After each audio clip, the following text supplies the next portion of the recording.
아침 묵상 131회. 어떤 상황에서도 담대할 수 있는가? 주 안에서 항상 기뻐하라. 너희 관용을 모든 사람에게 알게 하라. 주께서 가까우시니라. 빌립보서 4장 4절과 5절 말씀. 수넴에 사는 한 여인은 엘리사를 하나님의 사람으로 알고 늘 극진히 대접하였다. 그는 자기 집에 엘리사가 언제든지 와서 편히 묵을 수 있도록 방을 만들어 주기도 했다. 이를 귀히 보신 하나님은 그녀에게 자식이 없음을 불쌍히 여기시고 늙음하게 아들 하나를 주셨다. 그런데 이 아들이 소년기에 뇌질환으로 그만 죽고 말았다. 그녀는 즉시 아이를 엘리사가 묵던 방의 침상 위에 뉘어놓고 엘리사에게로 달려갔다. 그녀가 엘리사에게 가려고 할 때 남편이 무슨 일이냐고 묻자 그녀는 평안합니다 라고 대답했다.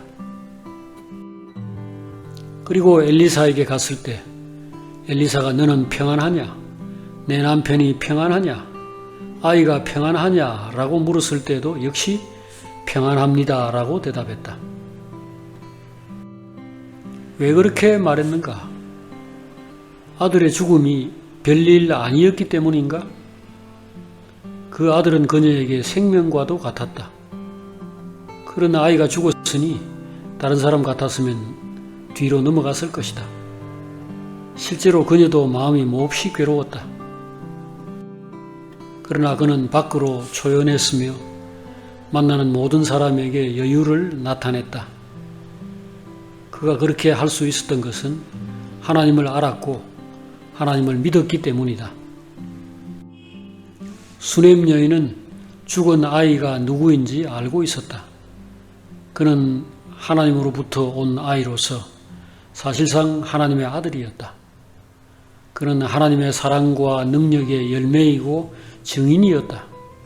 그러므로 죽을 수도 없고 죽어도 다시 살아나야 할 자였다. 나는 부활이요 생명이니 나를 믿는 자는 죽어도 살겠고 영원히 죽지 아니하리라. 죽어도 살고 영원히 죽지 않는다는 것, 이것이 바로 하나님의 특징이고 하나님의 생명의 특징이고 하나님의 생명을 지닌 자의 특징이다. 수넴 여인은 하나님이 사람의 생명을 가지고 장난을 하지 않는 분임을 알고 있었고 따라서 아이가 다시 살아날 것을 믿었다. 성령의 감동으로 말미암은 이 지식과 믿음이 그녀를 담대하고 여유있게 만든 것이다.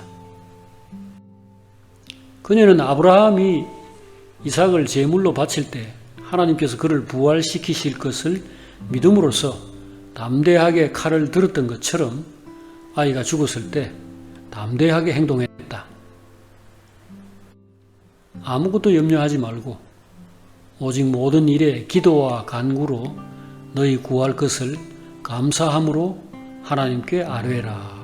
빌립보서 4장 6절 말씀. 아들이 죽었을 때 수넴 여인은 바로 이 말씀대로 행동했다.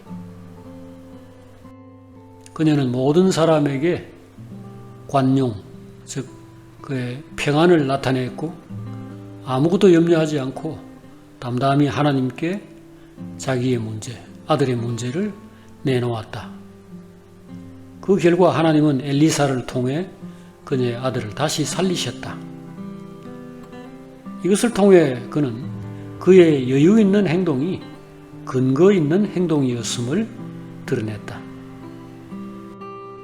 많은 신자들이 어려움이 있을 때 어두운 얼굴로 죽는 소리, 앓는 소리를 하며 다른 사람들에게 자기가 얼마나 힘든지를 알리려고 애를 쓰는 것처럼 보인다. 실제로 우리 안에는 늘 하나님보다 사람들이 우리의 어려움을 알아주고 위로해주거나 불쌍히 여겨주거나 도와주기를 바라는 마음이 작동한다. 그러나 하나님은 모든 자녀들이 수냄 여인처럼 행동하기를 원하신다.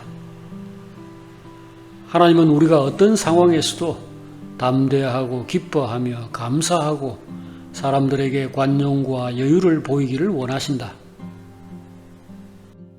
그래야 하나님의 영광과 능력이 드러나고 또 우리도 잘 살고 행복해질 수 있기 때문이다. 그렇다고 허세를 부리거나 위선을 떨라는 것은 아니다. 오직 주님이 가까이 계시며 우리를 돌보신다는 것을 근거로 여유롭게 살라는 것이다. 신자는 하나님을 믿는 자이고 믿음으로 사는 자이다.